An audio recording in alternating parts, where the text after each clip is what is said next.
Pitahaya House by taller Estilo Arquitectura in Merida, Mexico. The recovery of housing in Merida, Yucatan has left in evidence the different variations of properties in their aesthetic and programmatic characteristics. One of them is Pitahaya House, an introverted house due to its different alterations during its life, dark and spatially unpleasant. The architectural proposal seeks a house that is naturally illuminated and ventilated in all the spaces that make up the architectural program. The rescue of most of the existing structure, as well as its nature, gave us the guideline for the arrangement and order of the gardens, natural spaces that allow us to frame the project's path.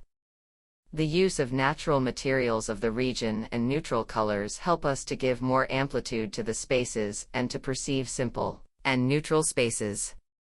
The architectural program presents us from the main entrance the linear path over the pre-existences where a vestibular area, a living room and later a work area are added. By demolishing the slab of the second bay, we were able to illuminate and ventilate the spaces in a natural way.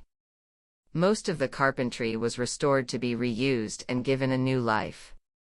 Communications between the spaces can be through gardens and trees that existed on the property, as well as through the interior of the house, achieving two transitions and ways of living the spaces. The Garden of the Arches connects to the kitchen/dining room space, which in turn connects to the social area where the pool is located, a space for enjoyment and relaxation. In the back of the house there are two guest bedrooms with garden and bathroom, separating the guest area from the social area for greater comfort. Finally, the union between the main building and the guest area is achieved by the preservation of the existing vegetation that gives the project a balance between architecture and nature.